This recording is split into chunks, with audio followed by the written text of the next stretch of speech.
Welcome to everybody who is here, and particularly a good welcome to people by Zoom who, even this morning I sent out a Zoom to our classmates who couldn't make it, and I hope that they are coming to hear this really exciting program.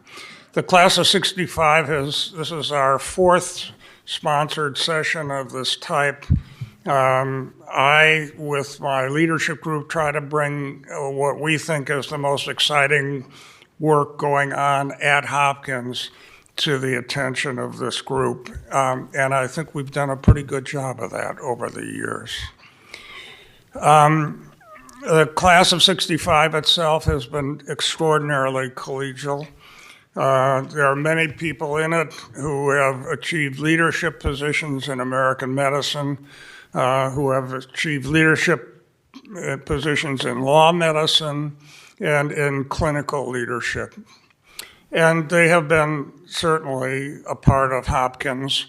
The class as a whole is coming close to $9 million of contribution over the years, and I even got a phone call from somebody who could not attend that for this anniversary, our 60th, the person is sending in a contribution to the scholarship fund of the class of 1965.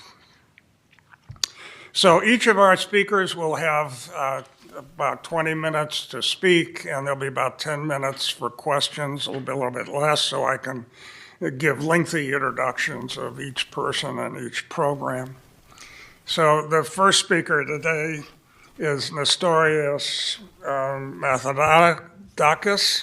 Dr. Mathioudakis is an associate professor in the endocrinology division of the Department of Medicine. He has an additional degree in bioinformatics, and he leads the clinical program in endocrinology and was, of course, a Hopkins Medical School graduate.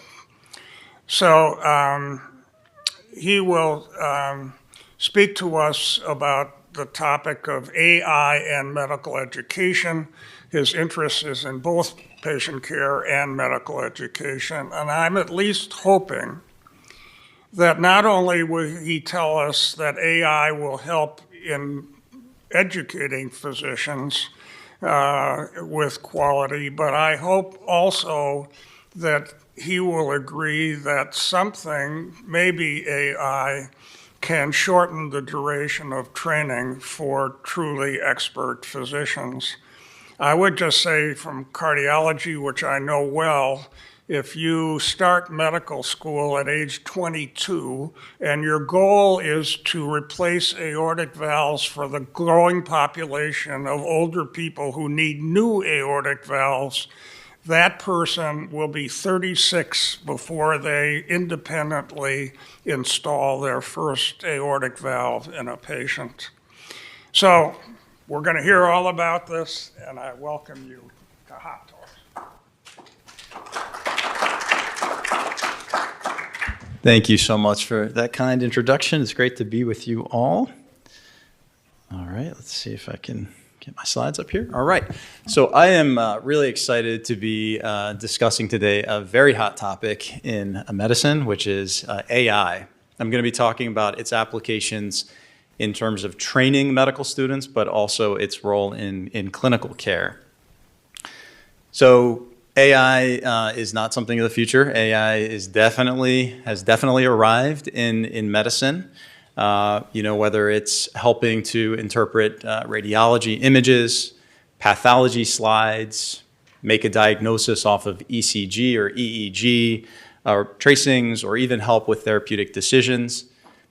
AI is firmly embedded in medicine today. And in fact, as many of you have probably seen in publications, AI can outperform humans in some narrow tasks, like answering board-style questions.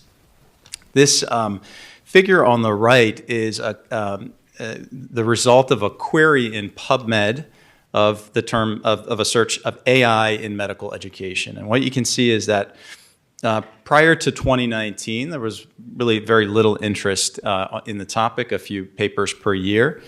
And then with these generative AI tools like GPT, which came out in 2020, and then GPT-4 in 2023, we've just seen this exponential growth in publications related to AI in medical education.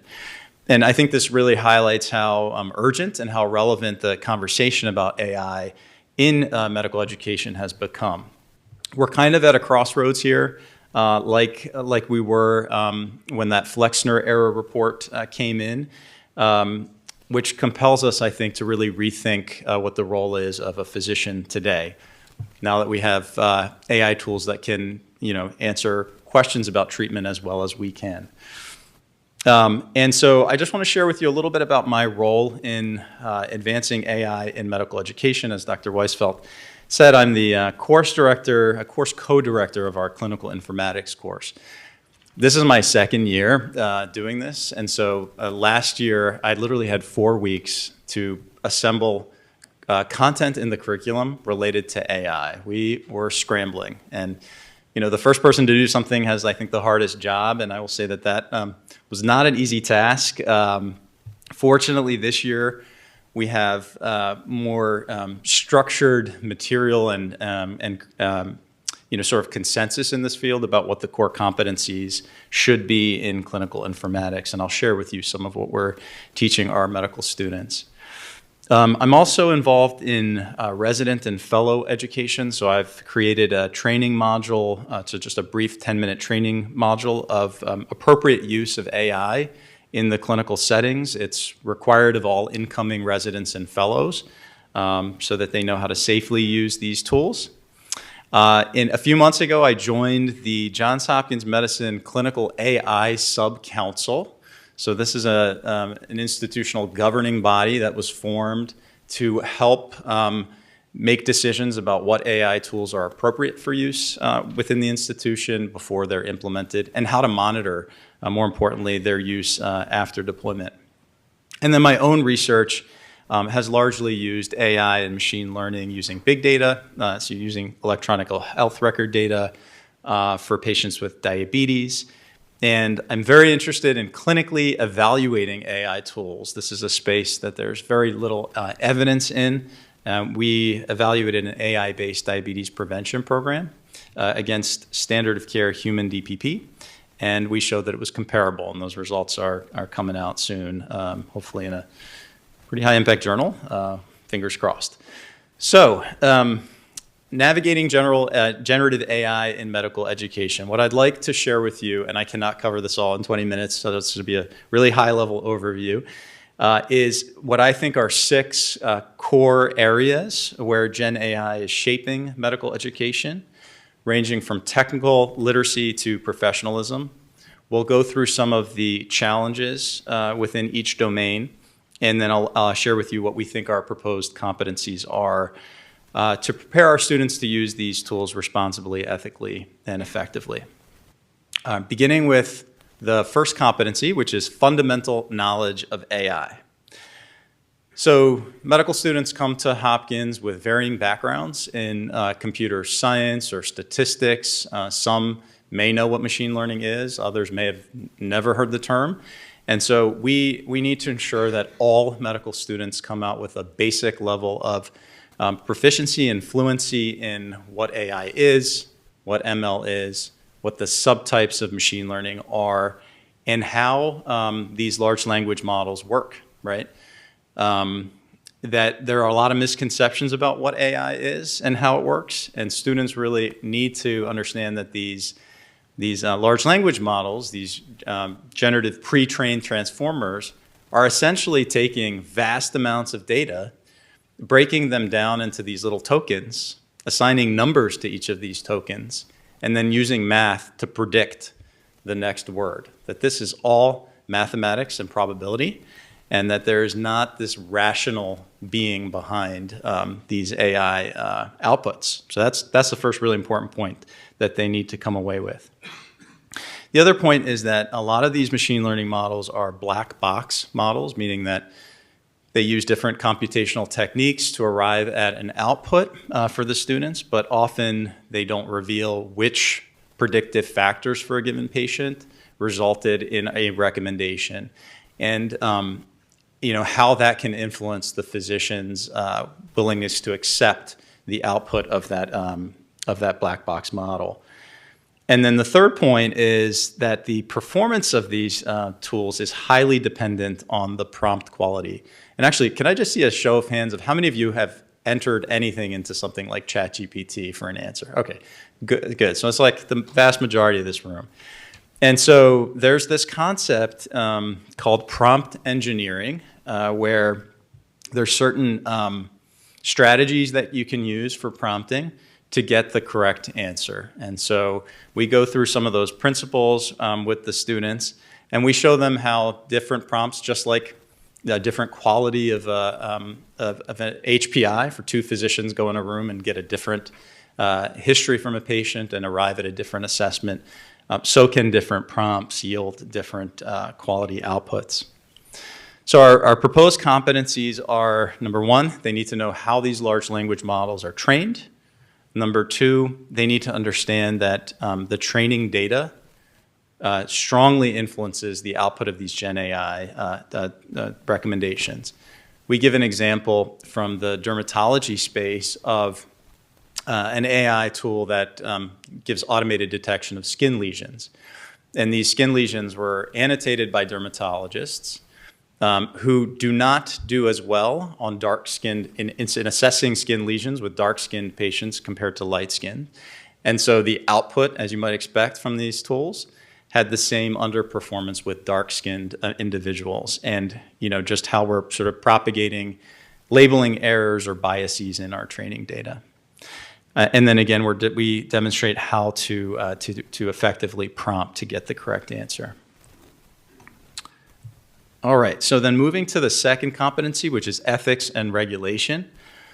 So these Gen AI tools are trained on massive amounts of data generated by human beings, so text, audio, video, and our biases are encoded in those training sets, and how that can influence the treatment choices or diagnoses that we make in medicine.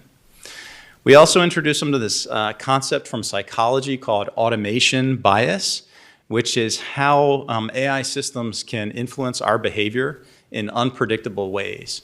And so we know that these tools, as people begin to use them more and more, it can actually influence how much of their own clinical judgment they're using. They can become overly reliant on the tools, especially where the queries are complex. So it's a complicated history. There's a lot of data inputs.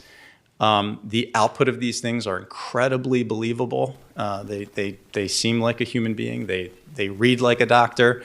They seem believable, and you start to trust them more than your own clinical judgment, and that can be dangerous. That's the concept of automation bias.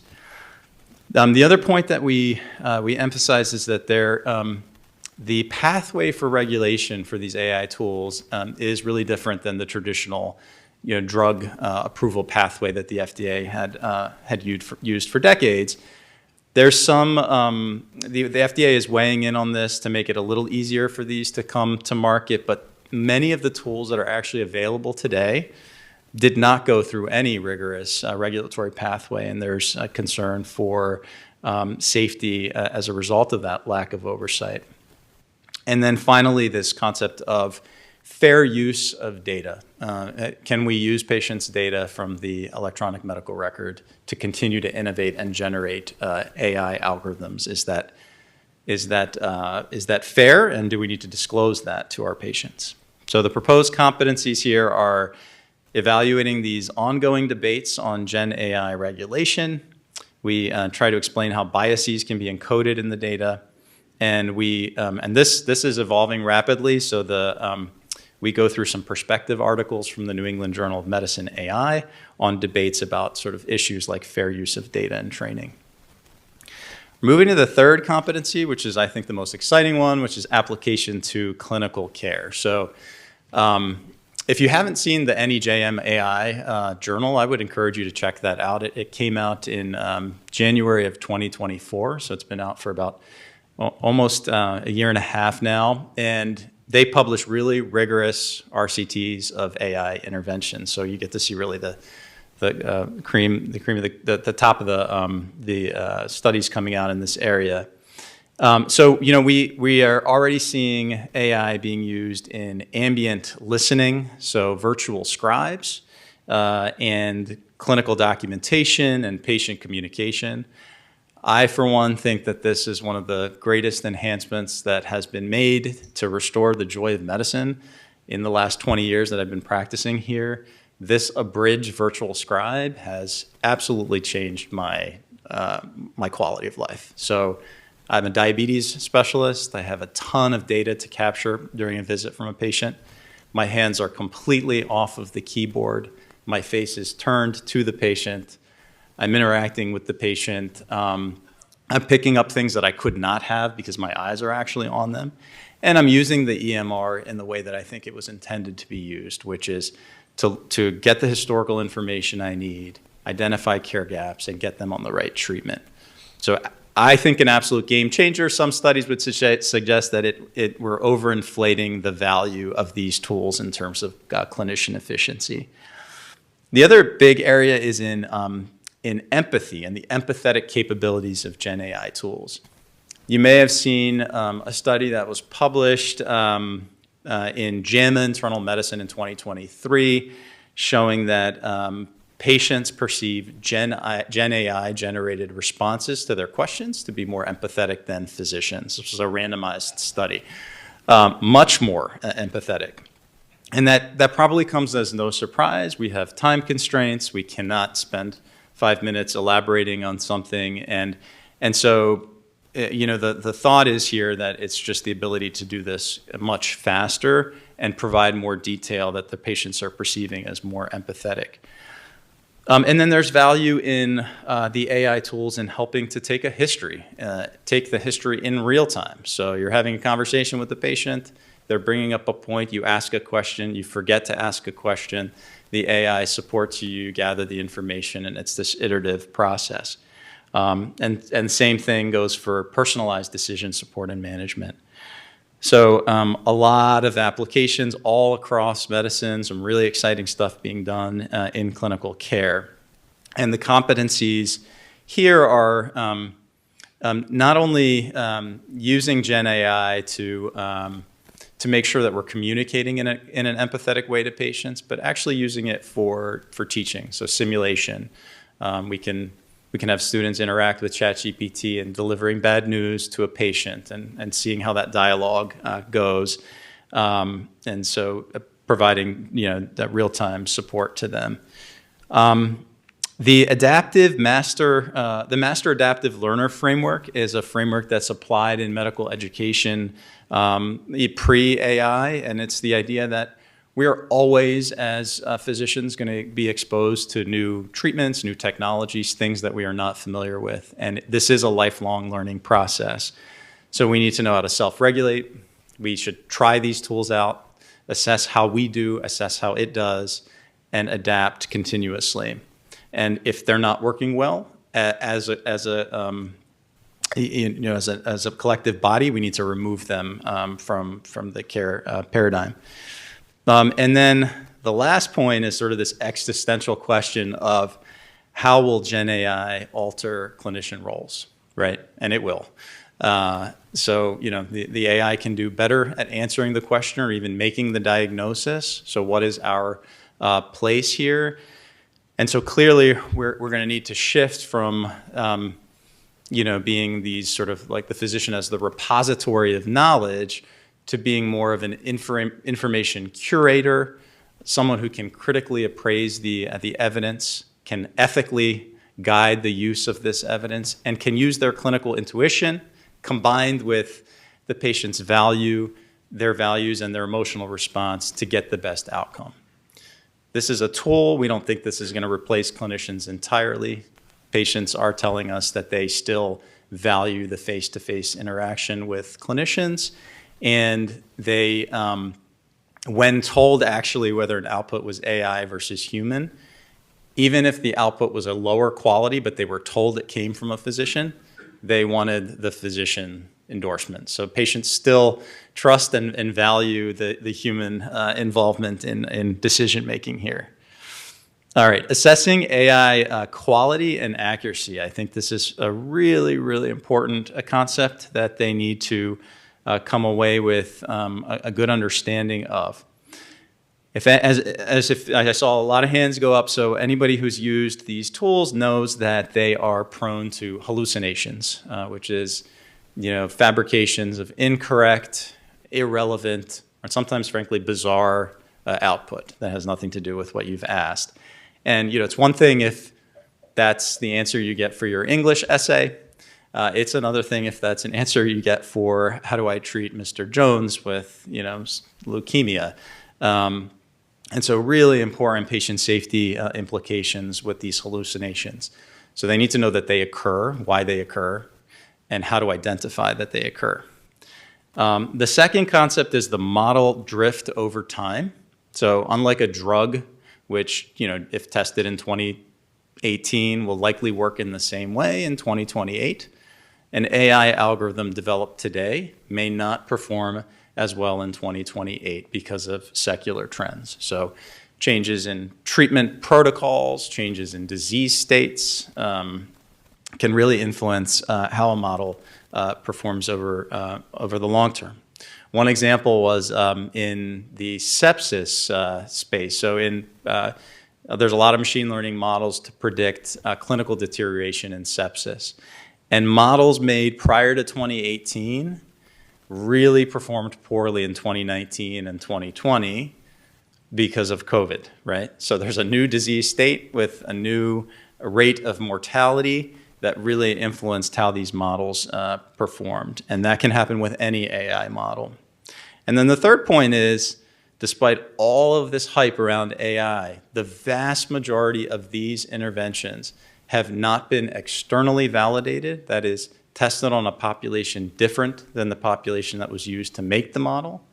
They have not been prospectively evaluated, right? Nor have they been tested in randomized controlled trials. So less than 5% have been tested in RCTs. So we need more rigorous evidence of these technologies, and we need prospective evaluations before we can be confident that they're doing what they claim to do. So these are the proposed competencies in this area. Hallucinations, critically appraising these outputs, and developing a strategy, and this is usually at the institutional level, for monitoring how they perform over time. Very briefly, data privacy and security. Anything that anyone enters into one of these commercial AI tools is not HIPAA compliant.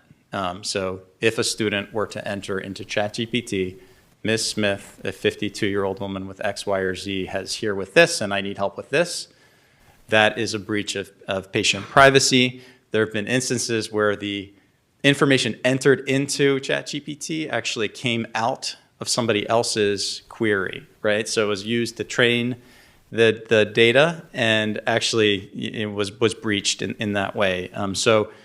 As a result of this, many medical centers, Hopkins included, have launched their own instances of large language models. And it's now recommended that and these are HIPAA compliant, so you actually can put PHI in them. If you're going to use it, you've got to use the Hopkins approved version. Okay, professionalism, and this is the last competency. Right, this is a hard topic to cover. I mean, I don't know the answer to this. None of us knows exactly how this is going to change, what it means, the core role of what it means to be a physician. But we're getting students to think through what are tasks that are likely to be, that we're currently doing that will be replaced, right? Which face-to-face skills are unlikely to be replaced by Gen AI based on what we're hearing from patients currently. And in light of what AI can do, what is our contribution to patient care? So we're talking a lot about etiquette and appropriateness of Gen AI in healthcare and patient communication. Would it be appropriate to use ChatGPT to write a condolence letter to a patient? Would it be appropriate to use ChatGPT to deliver bad news in writing to a patient? if the patient can tell that ChatGPT generated that, how would they feel?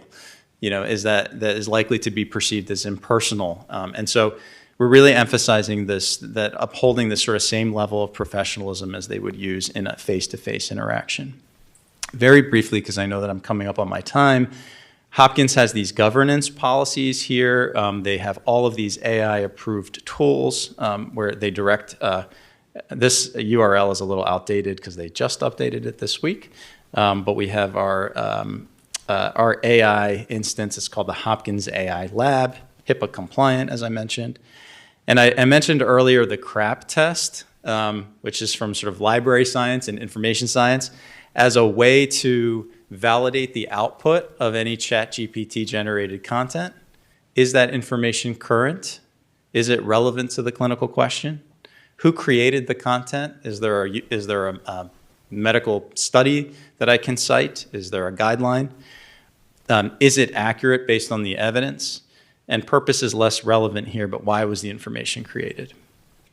Open Evidence is a really neat platform. If you haven't seen it, you can put, and they say that they're HIPAA compliant, although it's not Hopkins approved. You can put in the query. It will generate, let me show you this. This is pretty neat. It'll generate the output. So I asked a question about a middle-aged man with type 2 diabetes. Which drug should I do next? And it shows you a recommendation, but it importantly provides the reference to support each claim that it makes. So you can actually directly validate the output of that. All right, so in conclusion, this is not the future, this is now. We are at an important paradigm shift. We have to adapt medical education accordingly. Some of the priorities that I mentioned are having clear policies and governance, training both our students, our residents, and our faculty in this area, and defining core competencies, and they'll likely change next year. We do have challenges, and we're going to need to collaborate as a profession across institutions to come up with the best practices, I think, in this area. So with that, I thank you for your attention, and I don't know if there's time for questions. Yep. Going back to William Osler's day, you could get paid for the quality of the care you deliver. One of the ways that we're going to improve quality of care is to compensate physicians for their outcomes and quality rather than quantity. Yeah. How soon do you foresee we're going to be able to take patients with lupus, for example, take 2 cases, adjudicate their severity of illness, and then use the outcome of each patient that the physician has to determine part of the compensation down the road? Yeah, that's a great question. So is the reimbursement model that we currently use appropriate, or should we shift towards a pay for quality or pay for performance? That's a huge question, bigger than AI, and not sure that I can answer that intelligently. I think there are some instances where that is being applied, right? Like incentivizing hospitals or health systems that have better outcomes for condition X, Y, or Z to get paid more. There are also concerns about fairness of applying the pay for performance standard equally. So let me give you an example. I take care of patients with type 2 diabetes. Many of my patients come from East Baltimore. They have numerous social determinant barriers, socioeconomic barriers. Glycemic control is much, much harder to achieve in those patients. If I wanted better outcomes, I could preferentially not see those patients and see patients who I know I could get the outcomes for. And that sort of goes against the Hippocratic Oath. So there's this like tug of war between incentivizing for performance and just making sure that everybody gets the care that they deserve. Question. Yep. Why is it so hard to fact check? Going back to the hallucinations, Yeah. going back to your last example where Yeah. references are given, Yeah. the legal history is that those references are sometimes hallucinations themselves. Yes. And so the question is, why is it hard to build a fact checker into the output of your system? It's a great question. There actually have been some studies looking at using ChatGPT to fact check itself, and it does pretty well at catching its own mistakes, interestingly. With each increased, enhanced version of this, the hallucinations have gone down. Generally, the references to fake articles is also going down, but why that happens is unclear. These tools like Open Evidence, they make it really easy to fact check. You're not going to get a false citation there. You've got the link. But ChatGPT, I used it today. I used ChatGPT 4 and I compared it to Open Evidence. It generated really believable content and it gave me a wrong PubMed ID and citation again. So it's still happening. And the fear is that you get a reference and it looks like a believable reference, so you don't think there could be a chance that it's citing something wrong and you don't take the time to check it. So don't you think that as the history and physical examination use of AI advances, that they will not put into it what additional information would be helpful in this patient? Leading, of course, to what I commented on. Yeah. Could we evaluate in a much better way the performance of patients, doctors, and their advancement into sophisticated physicians? Yeah. No, to your point earlier about accelerating the pace of training, I think there is a huge opportunity. Yeah. And, I think that some have suggested that patients will first engage with a robot that will get the history and do the initial workup. And then phase 2 is that you see the human being and get the exam. And right. I think for procedural skills, I'm not a proceduralist. I think you need time doing the procedure. That's the most important thing. And I don't know that we can replace that with AI. Okay, we need to go. We'll go. Yep. Okay. Thank you so much.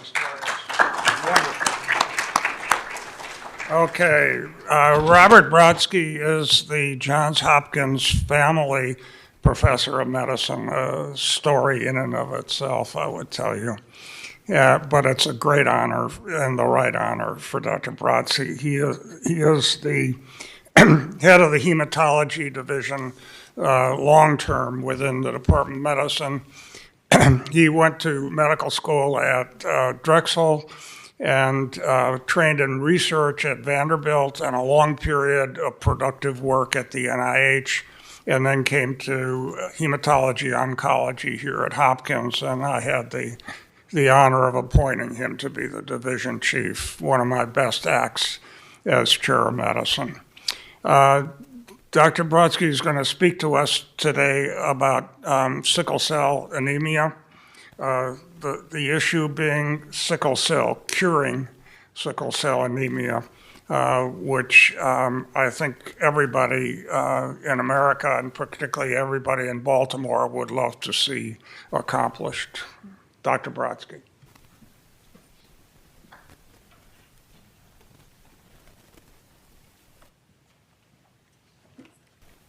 Perfect, thank you. And I would just like to say what an honor it was to be in the Department of Medicine under Dr. Weisfeld, who really took an amazing division and made it even, amazing department and made it even stronger. So it was a great honor for me as well. So I want to talk to you about sickle cell anemia that many of you probably don't think of as a curable disease, but it turns out is incredibly curable right now. A couple Tuesdays ago, I had 4 cured sickle cell patients in my follow-up clinic in one morning. So that should tell you how things are changing. Just to remind everyone about sickle cell anemia, again, I think you learned that even ChatGPT will probably get this right. This is a single base pair mutation. It's in the beta globin gene. And what happens is it causes red cells to polymerize and form this stiffened shape and get stuck in the blood vessels and cause incredible vaso-occlusive pain and end organ damage and shortens lifespan. The median survival of a patient with sickle cell disease today without curative approaches is still in the 40s, mid-40s. And even before that time, the quality of life for most adults with sickle cell disease is very poor, that many of them are unable to finish school or hold a job. So I'm going to talk to you about 3 curative approaches, 2 that have gotten incredible attention because they're coming from drug companies, and 1 that doesn't get a lot of attention because it's coming from academics. But it's the one that is coming from academics that is really changing the landscape. So you've heard about gene therapy. It's all over the news. And so how is this done? And so on the top, which you can see, I don't know if there's a way I can use a pointer, but, oh yeah, okay. All right, so what they do here is they take the sickle cell patient and they take out the patient's peripheral blood stem cells or bone marrow, usually now peripheral blood stem cells, and they put a gene in using a retrovirus. And what they do is they put the normal beta globin gene in. Then the patient undergoes myeloablative, very, very high dose chemotherapy to completely wipe out their bone marrow. And then they give these autologous cells back to the patient. And this has been done now in over 50 patients. There is another approach that where it starts out the same. They collect the stem cells, but here they use CRISPR-Cas9 to actually knock out a gene called BCL11A. And what that does is it's very important in hemoglobin switching. So you remember from going from fetal to adult hemoglobin, you go from gamma chains to beta chains. So hemoglobin has 2 alpha chains and 2 beta chains. Adult hemoglobin, sickle cell disease is on the beta chain. So if you prevent the switch and you just make fetal hemoglobin 2 alpha chains and 2 gamma chains, then you won't sickle anymore. So it's pretty ingenious that way, and then it's given back to the patient, and this has had some efficacy as well.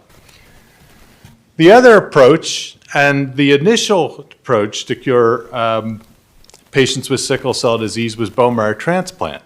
But traditionally, that required a perfectly matched brother or sister. This is where you take a sickle cell patient and you give stem cells after some chemotherapy from a healthy donor.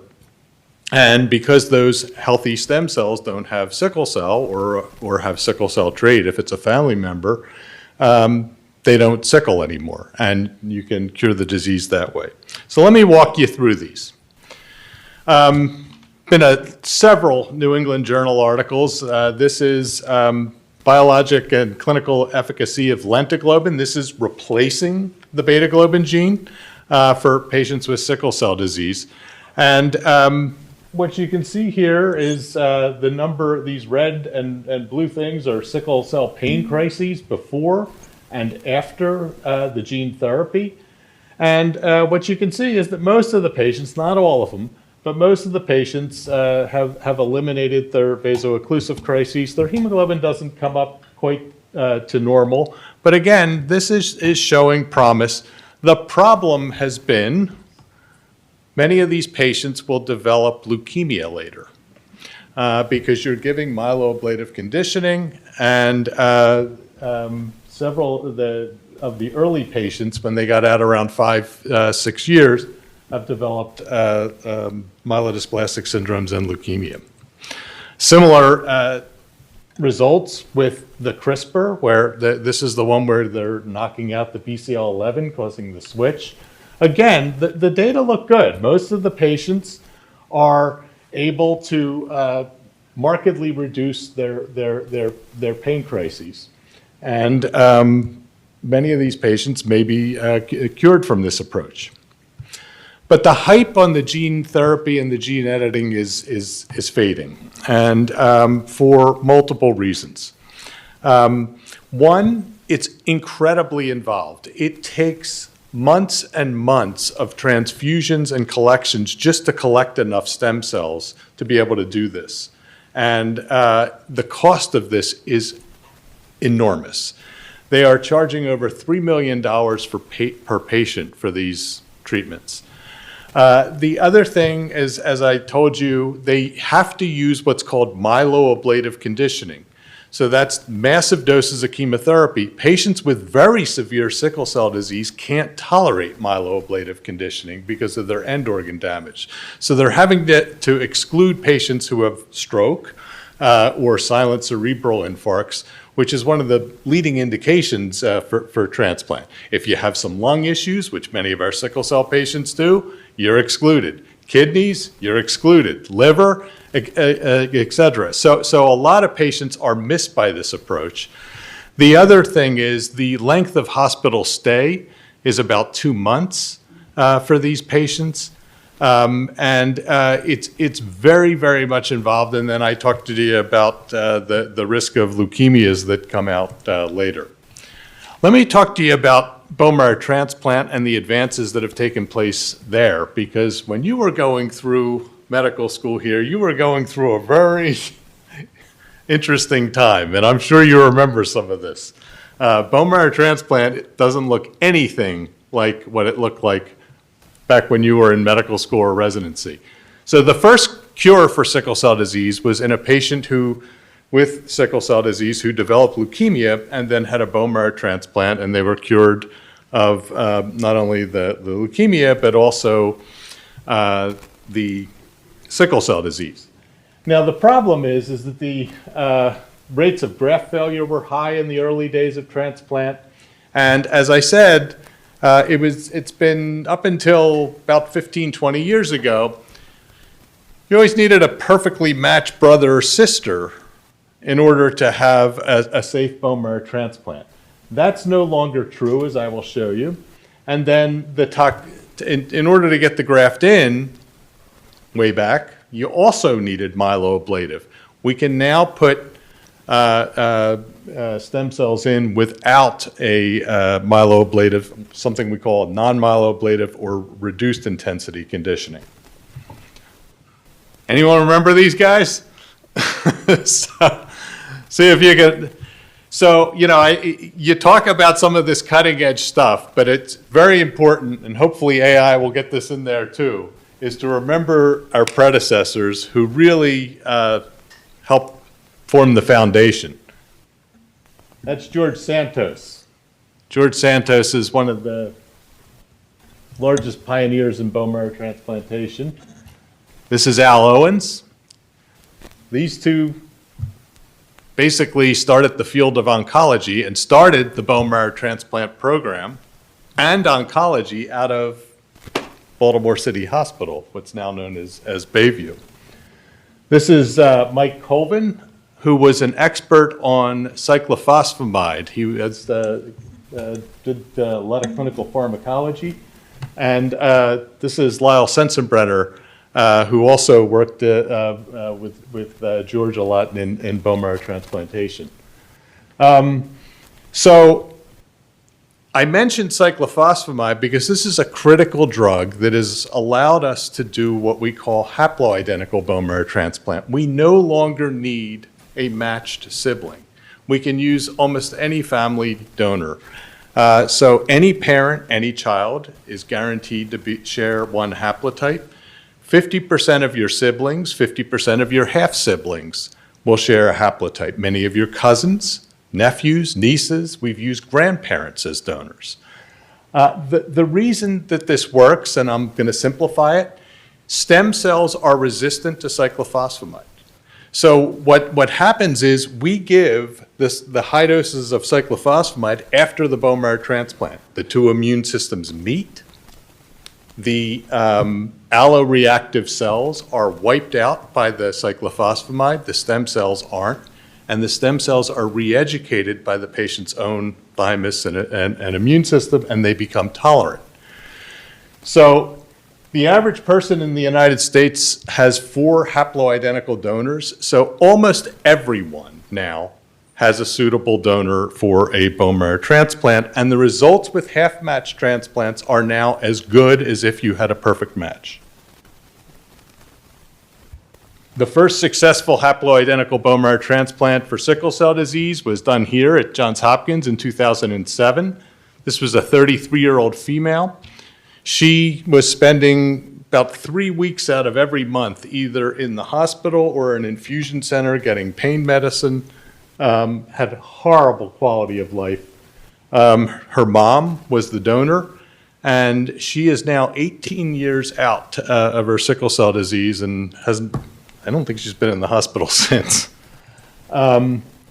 This has been now replicated in a national trial at 19 centers. This just came out in New England Journal of Medicine Evidence several months ago, showing the overall survival here of 95%, an event-free survival, meaning engraftment, so the patients are alive without sickle cell disease, 88% using half-match donors. And we've even improved upon that. That came out, like I said, about 6 months ago, but we're submitting a paper. It's already under review, where we're making even further advances, because all of the regimens that I just showed you, whether it be gene therapy, gene editing, or the bone marrow transplant that I just showed you in this paper, those patients become infertile. And that's a big issue to sickle cell patients. This is a regimen that we've been using here. We modified the radiation dose, and we've been able to shorten the immunosuppression, and the results have just been incredible. We have 5-year overall survival of 95%. There was no transplant-related mortality. There was 2 late deaths, one from an accidental drug overdose and one from a suicide. We have 5-year disease-free survival, meaning alive, even including these late deaths, without sickle cell disease of 94%.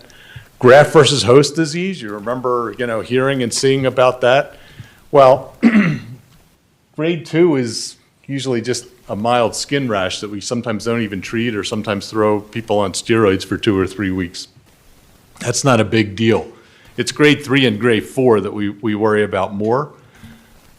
Only 2% of the patients had grade 3 GVH, no grade 4. And that patient is fine as well. So these are curative options now for sickle cell disease. We have the gene therapy, we have the gene editing, and then we have the bone marrow transplant approaches, one with a drug called Thiotepa that's myeloablative, one with the revised Hopkins approach, which is doesn't cause infertility. But look at the costs of these.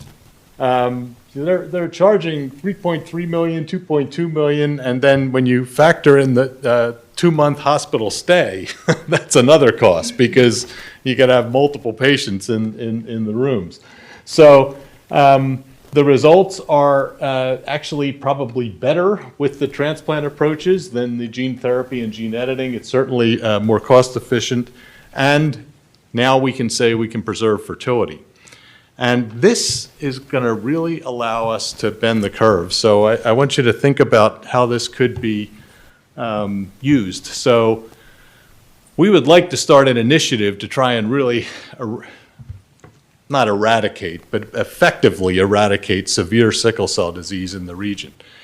In the state of Maryland, there's about 3,000 patients with severe sickle cell disease, or with sickle cell disease, but only 500 to 600 have the severe form of the disease. In our region, we follow at Johns Hopkins about 600-700 patients, and only about 125 or 150 of them have the very severe form of the disease that would require bone marrow transplant or gene therapy. So you can imagine if we started doing 35, 40 transplants a year for sickle cell disease, which is not hard, we're already up around 15 to 20 now, we can really bend this curve quickly. And the impact on health and care would be enormous. So I'll give you some amazing stats. This is the largest user of blood of any hospital in the nation. 36,000 units of blood come to Johns Hopkins from the Red Cross a year. Sickle cell patients use 12,000 of that. Patients who are with severe sickle cell disease are frequently on chronic exchange transfusions. That means they're getting exchanges, blood volumes taken off, new blood's putting in, 8 units every 4 weeks. It's 100 units a year in one patient. Just imagine if you took those 125 patients that were on chronic exchanges and transplanted 60 of them. The impact that that would have on not only the patients, but also blood supply, cost, emergency room visits, hospital stays, et cetera. So we're currently screening about 2 to 4 patients a month, and we're going to get to these numbers, and it's just getting the word out more and making sure that we get referrals earlier so that we can get these patients and to stop have such a horrible life. So I'll stop there and take any questions.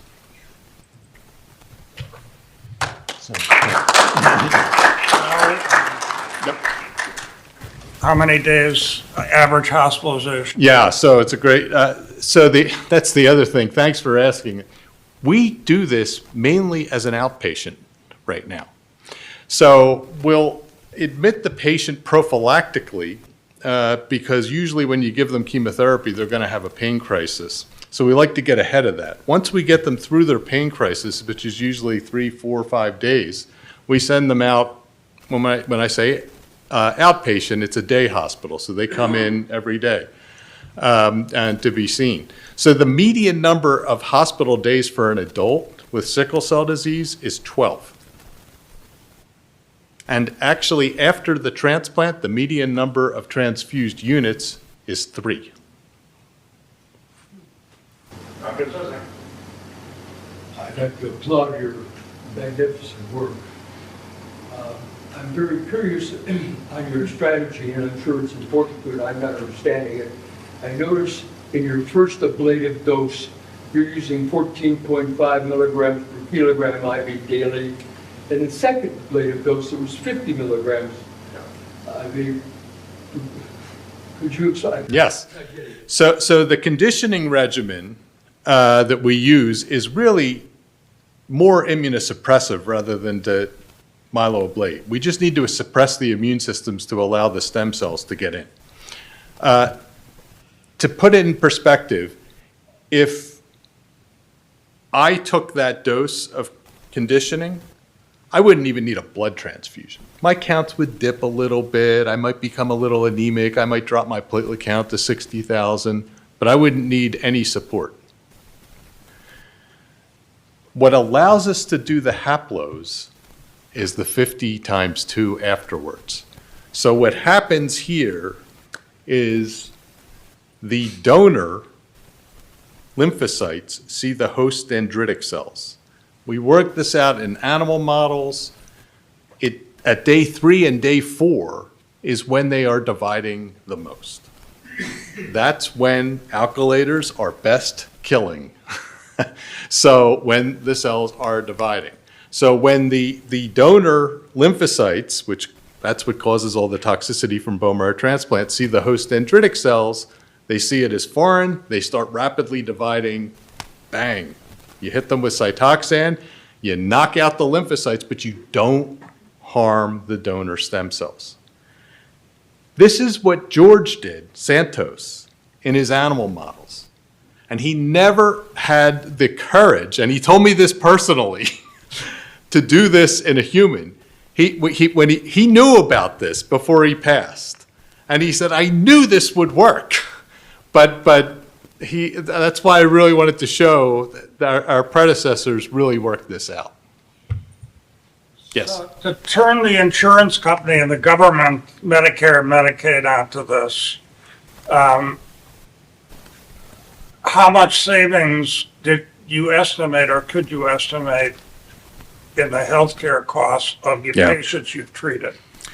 So, great question, and we actually, you'll love this. We have our medical economics Yes. at Bloomberg working on this with us. Terrific. And one of our fellows, who's an MBA, and we are actually going to present an abstract probably at the American Society of Hematology this year, but it's looking like the break-even rate time point is going to be about 2 years from what their cost of care was per year for the first, for the few years before the transplant. It's about $105,000 a year, so $280,000. You're going to break even at 2 to 3 years. Dr. Kelly?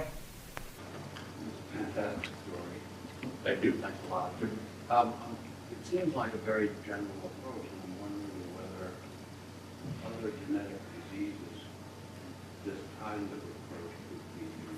I'm pushing. Yeah, I can repeat the question. So the question is that this is can this be used for other diseases? And yes, I have a patient from the south up there right now that I was visiting before I came over here with severe aplastic anemia. And he's undergoing the same procedure. It's transformed that. But you really want to get excited. So one of the things that we're starting to do, and we're going to evaluate a sickle cell patient for this, is organ transplants. What? So if you're giving a living related kidney, if they share a haplotype, you can use that same person who gave the kidney as a bone marrow donor. Then the kidney and the immune system match, and you don't need long-term immunosuppression. So there are lots of disorders that yes, are. Dr. Hirschman? Sickle cell patients don't require immunosuppression for long. So we stopped the immunosuppression on all of these patients at 6 months. They're on nothing. Dr. Hirschman, last question. Great question. So it's What's the question? the question is, what age do you do this? And it really depends on the patient and the severity. We do some kids, but we don't do a lot of kids. And the reason being is the current therapies that exist, very few pediatric patients die of sickle cell disease anymore if they're cared for well. The group that we'll do in the pediatric group is if they're having strokes. In spite of, so if they're having silent or overt infarcts, we will take them to transplant.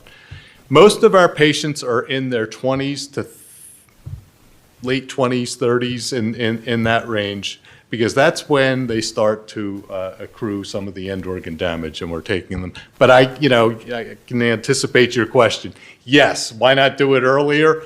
And again, this is still a big procedure. This still has risks. It's getting safer and safer, but like any other disease that we did with bone marrow transplant, we usually start with late stage, and as we do more and more, we move it up, and we will.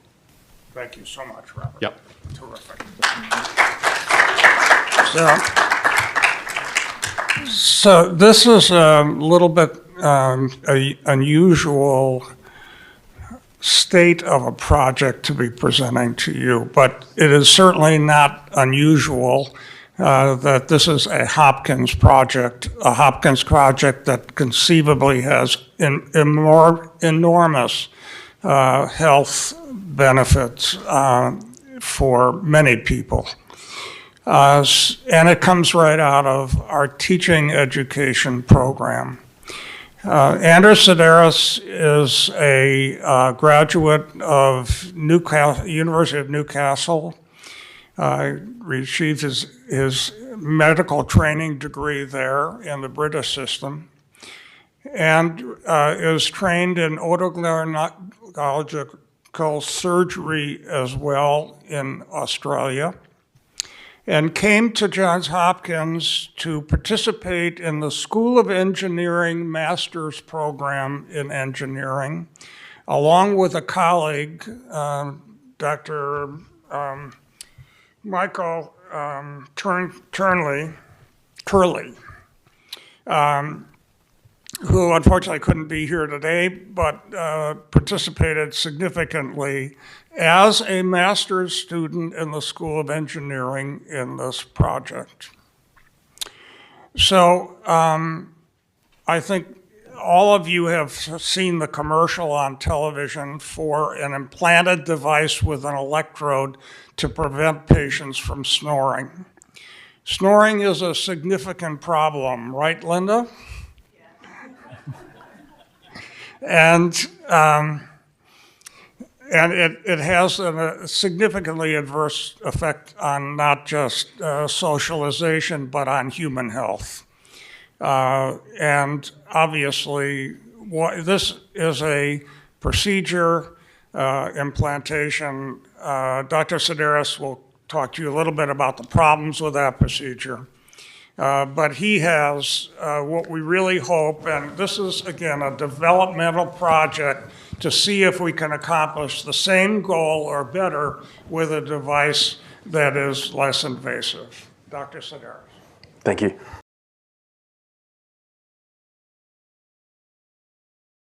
Well, thank you so much to everyone for being here today, and thank you, Dr. Weisfeld, for having me. It really is a privilege to be here today and speak to multiple alumni groups from Johns Hopkins Medicine, one of the leading medical schools in America and around the world. My name is Anders Sideris. Dr. Weisfeld gave a very kind introduction. I'm from Australia. I'm a doctor by training and an engineer and a medical device innovator. My talk today will be about our newly formed company that's spinning out of Johns Hopkins called Somnair. At Somnair, our mission is to bring an end to invasive and ineffective treatments for obstructive sleep apnea. We're a project and now a company that is spun out of the Johns Hopkins Center for Bioengineering, Innovation and Design, which is a mouthful. We sit between the School of Medicine and the School of Biomedical Engineering. And really the great thing about this program and the projects that we do at this center is that we have a mission to marry the brains and the minds of medicine and engineering and business to bring everyone, all those people's competencies together to bring medical device innovations that can change the face of human health and actually get them to market so that patients can use them and doctors like yourselves can prescribe them or implant them or whatever it may be.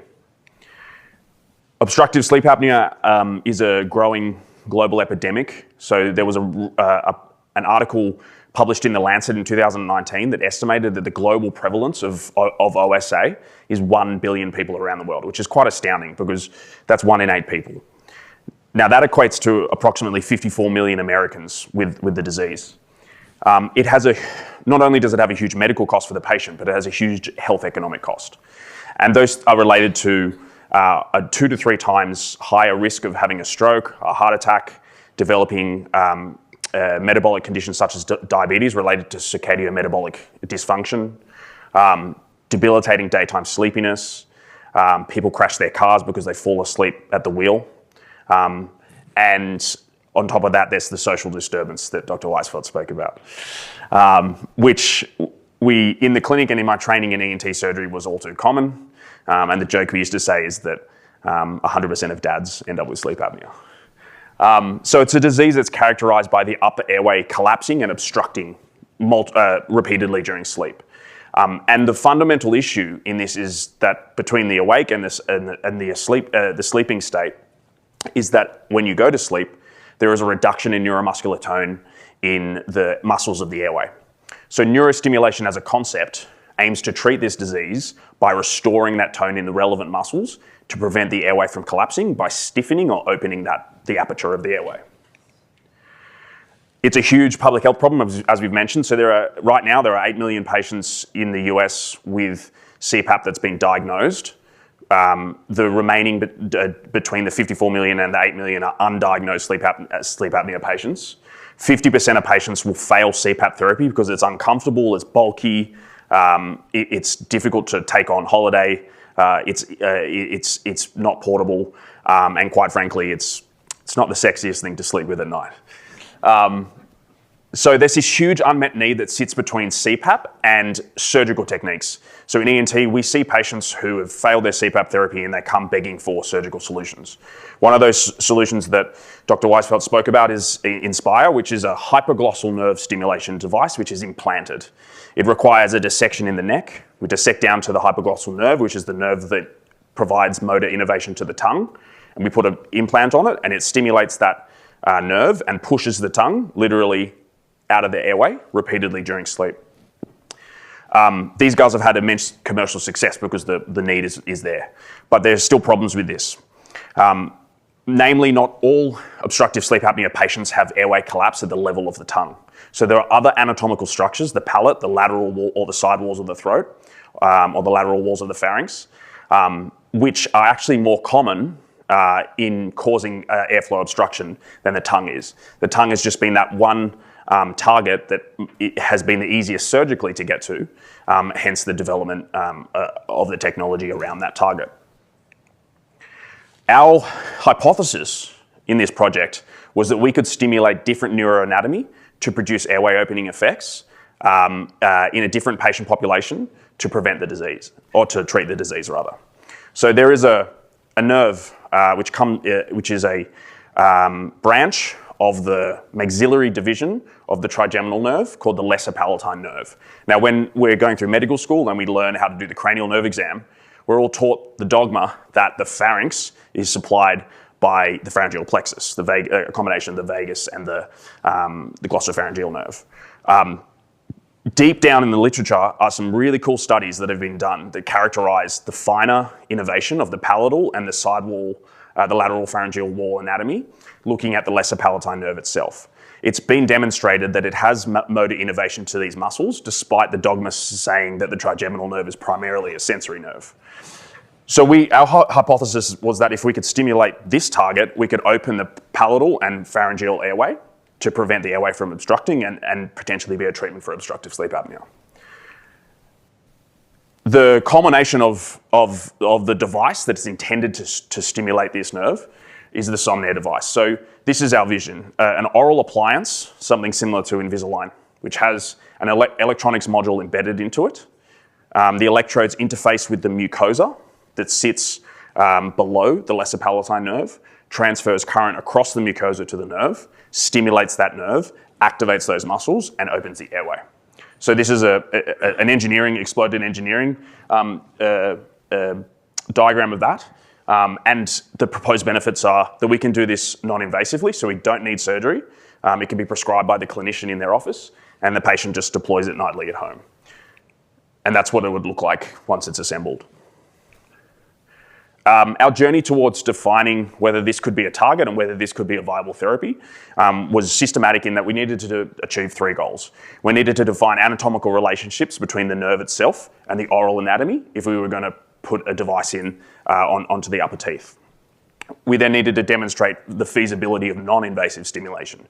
So with Inspire, they have the benefit that when the surgeon dissects down onto a hypoglossal nerve, they see the nerve there and they have a cuff electrode and they just put it on. Whereas we had to demonstrate that we could transfer the current across the mucosa and that it was non-inferior to doing an implant. And then the third thing was thereafter, using those data that we had grabbed from proving that out to translate it into humans as a proof of concept and demonstrate that if we stimulate this nerve, we can open the airway up and improve airflow. So we got into the cadaver lab and I did a variation of a transpalatal advancement flap, dissected down to the nerve and started to define the relationships between the mucosa, the oral landmarks, the teeth, the hard-palate junction, and then we did an extensive examination of CT imaging to validate that those, in higher volume, that those anatomical relationships that we were seeing actually existed in higher volumes. So that was the first step towards designing inputs, and this is where the engineering side comes in, gathering inputs that would become design inputs for the design of the device. We then wanted to prove that we could stimulate transmucosally at least a non-inferior rate to if you were to dissect down and put an implant on the nerve. So we designed an animal model. And we wanted to define this model to test the feasibility of transmucosal stimulation, we went to the pig model, which is the gold standard craniofacial oral and craniofacial preclinical model, and again, took out the knife and started dissecting out the nerves. We were able to identify a nerve that was equivalent to the lesser palatine nerve in pigs. The one thing that we didn't know was whether that nerve provided sensory or motor innervation. So we took sequential histology slides of the innervation of the nerve as it coursed back to the palate. We're able to confirm that it innervated the musculature. We're able to identify the muscles that it did innervate, and then use that as proof to say, well, now we just need to do this in a live setting in a pig, and demonstrate that transmucosal stimulation is equivalent to if we dissected down and directly stimulated the nerve. So you can see there, that's a photo of the nerve in the green circle, underlying the palatal mucosa, and a histology slide demonstrating the nerve encapsulated by its muscles. And so this is me, actually back home in the land down under. We executed this animal trial and did exactly that. So we were able to demonstrate exactly the outcomes we were going for. Namely, that we can achieve equivalent and non-inferior activation of the muscles by measuring the EMG in the muscles that the nerve innervates transmucosally by placing electrodes over the mucosa to that if we were to do an implant itself. And so with this proof, we went to the surgeons at Johns Hopkins, namely Dr. Kevin Motes and Dr. Pham in the Department of Sleep Medicine, and we said, how do we design a human model of disease to prove out this concept? And so we did exactly that, and we were lucky enough that they were already running a study that was very similar, and we were able to add on to that IRB to get some human data. So we designed these devices. We used thermoplastic polymer molds with electrodes embedded into it that sit over the position of the lesser palatine foramen. It was wired to an external pulse generator which provides the neurostimulation, the electrical current. And then we put patients to sleep with propofol sedation to imitate sleep, not perfectly the same as natural sleep, but an acceptable model. Stimulated got the patient into airflow limitation, stimulated the nerve, and then demonstrated the delta between the pre-stimulated and the stimulated state. And so here's some images from of the airway. So you can see this is an endoscope that goes through the nose and looks down the airway. You can see that the palate, as it stimulates, is coming forward. Let's see if I can do that again. You can see it fasciculating with the pulses of the electricity going through that nerve to open up the palatal airway. And then again, the side wall of the throat here, as we stimulate, you can see it moving out to the side. Now, the reason that that's important is because these are the two patterns that Inspire and these other tongue therapies can't treat. The palate flops backwards and the side walls of the throat collapse inwards. So we were able to demonstrate that from an anatomical point of view, but the question was, could we improve airflow? Sorry, that's the same images there. And the answer was yes. Very quickly, we were able to demonstrate that we could do such a thing. So this graph here shows an airflow tracing from a pneumotachometer or an airflow measurement device, as well as neurostimulation EMG tracing.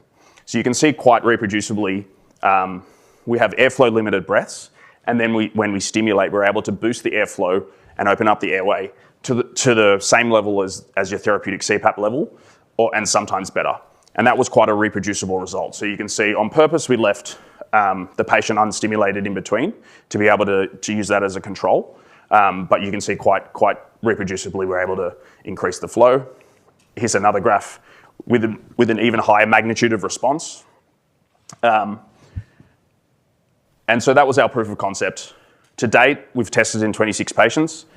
These are the summary data from the patients we've tested in.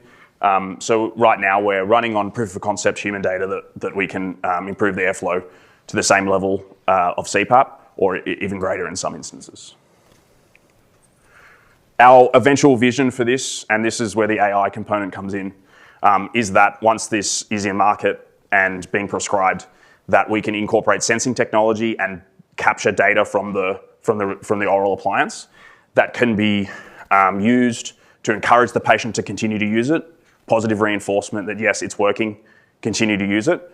Adherence and compliance being one of the major shortcomings of CPAP, as well as providing physiological data to the clinician that's prescribing the device so that they can see how they can titrate or change the therapy to optimize the effect and continue to track the health benefits of the patient. Eventually, that system, our vision is that system will be closed loop, so the data that it captures will, outside of the device architecture, be run through an artificial intelligence model, which then automatically alters the neurostimulation parameters and the therapy to optimize effect over time. So it's a pleasure to be here and to present our work, and I'd welcome any questions. Thanks for your time.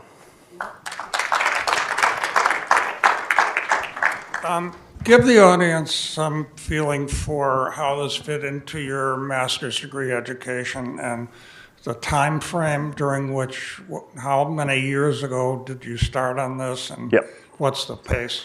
Sure, yeah. So I started the Masters of Biomedical Engineering in 2022-23.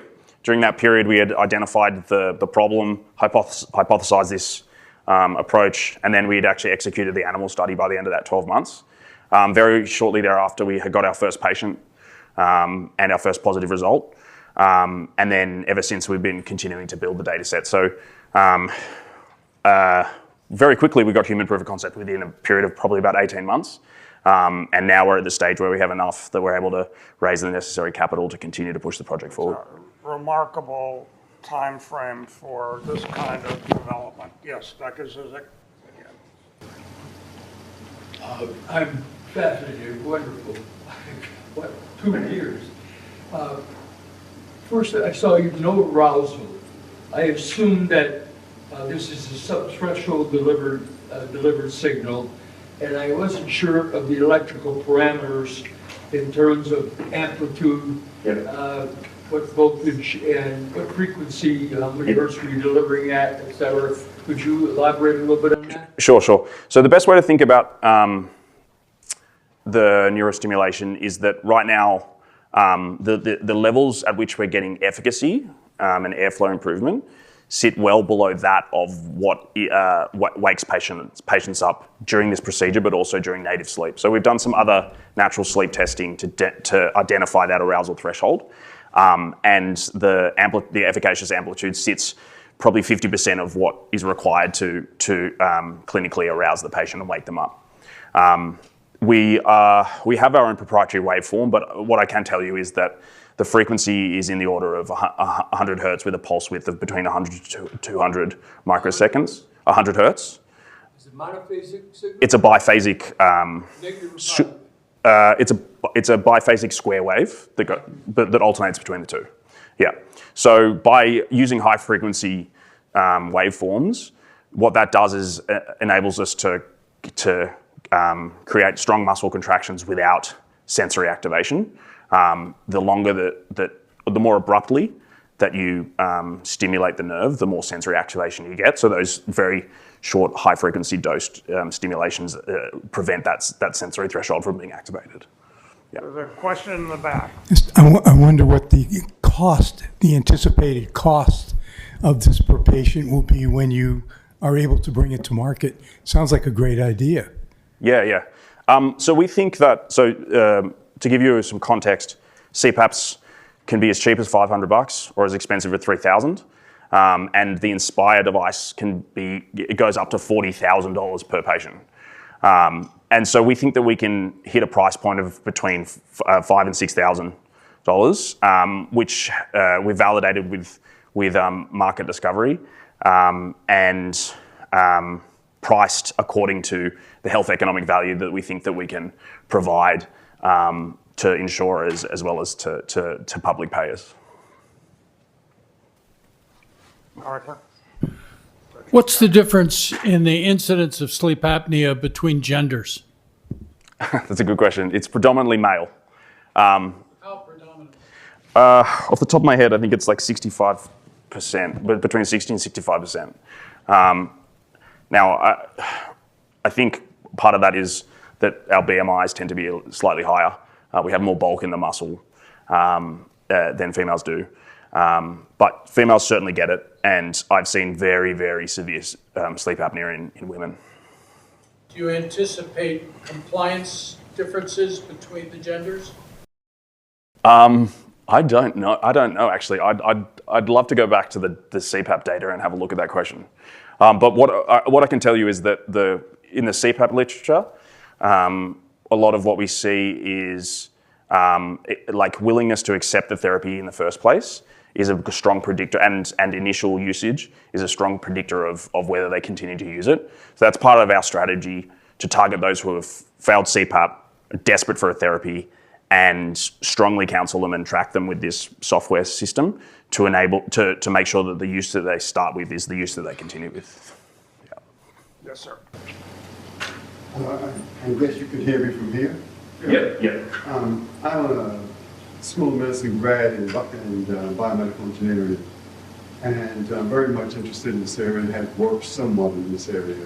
So my question is, in terms of endotypes for sleep apnea, do you have any idea of efficacy across the board in the various endotypes? Yes. So. Why don't you repeat the question? Sure. Yeah. So the question is, are there certain endotypes or phenotypes of sleep apnea which may benefit most from this therapy? So the answer is yes. And being an ENT surgeon, we think about the airway very much anatomically. So those anatomical phenotypes are very relevant. We think that patients without primary flow-limiting tongue-based obstruction are going to be the ones that benefit most from it. And that represents about 60% of all patients with sleep apnea. 40% have the tongue-based obstruction. But there is an opportunity for this therapy to be used as an adjunct to tongue-based therapies to achieve multi-level therapy. Dr. Brodsky? Quick follow-up, if you don't mind. Yeah, sure. So we're looking at your stimulation of the nerve. When you compare the efficacy of this approach versus AD109, what are the key differences that you anticipate? AD109 being the drug that's coming to market for sleep apnea. Look, I think the data I've seen from the AD109 published trials is pretty good in terms of efficacy. One of the shortcomings that we see is that because of the mechanism of action, I think acting at the neuromuscular junction, we get some sleep quality related effects, pharmacologically induced sleep quality related effects, and arousal in some patients. So that, I guess that would be the shortcoming of those, but that's certainly a welcomed addition to the sleep surgeon or sleep physician's armamentarium of therapies that we can provide to the patients. And I would say that I'd caution people thinking about single therapies being panaceas for sleep apnea. I think each patient is different. Each patient's tolerability is different. What this therapy does and what that drug does is allow the sleep clinician to make an appropriate and clinically informed choice for the patient. Yeah. Dr. Brodsky? Yeah, great work. Thanks. What type of registration trial do you anticipate having to do to satisfy the FDA? Sure. I mean, it's amazing where you've come already, but I'm just curious as to where. Yeah, that's an excellent question. So in the device world, we're not restricted by phase 1, 2A, 2B, 3, etc. So we're sort of fortunate from a capital requirement and time requirement to get this to market. We think that we need to initially we'll do an early feasibility study under the breakthrough pathway to demonstrate initial safety and efficacy outcomes, and the N on that is about 20 patients. And then the pivotal will be an expansion of that with a total N of 72 patients based on our current sample size calculations. The design of that, it will be a prospective observational trial where we use the patient's pre-treatment sleep study as their control, and then look at the improvement over time over a period of 3 to 6 months. Yeah. Yes, ma'am. Is the stimulation constant, or does it sense when the airway is obstructed? Good question. It's phasic, so it's not. Repeat the question. Yeah, sorry. The question is the stimulation constant, or does it respond to obstruction? So the stimulation is phasic in that it stimulates only when the patient's breathing in. There are two modalities that we're using to employ that. The first one is that there's another company from Belgium that has a hypoglossal nerve stimulation device that's demonstrated that if you take data from the sleep study and use that to program the frequency of stimulation based on that in the different phases of sleep, then you can get between 75 and 80% of the breaths covered by planning, as well as a phenomenon called phase matching, where the patient's respiratory rate will match to the frequency of the stimulation, because it's less effort to breathe during the stimulated period than it is to struggle against the apnea. So that's the first thing that we'll use. And then in the second generation of device with the sensing technology, we'll eventually have closed loop input, where the sensing technology will be able to demonstrate. So we'll be able to sense inspiration and airflow obstruction, and then respond to that to increase that capture. Last question, Dr. Anderson. I just wondered if does it cause any sensation at all? Could there be some discomfort that causes partial arousal? Good question. So the question is, does it cause discomfort or partial arousal? Off the record, I've tried this device both awake and asleep, and so I can talk to my experience with that. And the way I can describe it is that it feels like a tapping on the palate. It's not uncomfortable or painful at all. It's just a strange sensation initially that quite quickly you become used to. As the amplitude goes up, you can feel the muscles contract, but it doesn't cause gag, and it doesn't cause pain. One thing that we do need to be careful with is there's a nerve close to the lesser palatine nerve called the greater palatine nerve, which provides sensory information to the teeth. And if you bring the electrode too far anterior, you can hit that and get tooth pain. But we've been able to establish a system whereby we can place the electrodes without doing that. So that's the awake experience. And then the sleeping experience, we're working to get more data around non-clinically obvious arousals in terms of movements, etc. In natural sleep. That's our next study, to assess whether there's any disruption to the sleep quality. Yeah. Thank you very much, Dr. Sideris. Of course, yeah. I think everybody who knows me well knows what I do in my spare time as being retired is I hang around the licensing and patenting office of Johns Hopkins, and every once in a while I find a project like this that is absolutely stimulating and has its root in solid thinking and truly remarkable human experimentation under safe conditions and in the real world environment.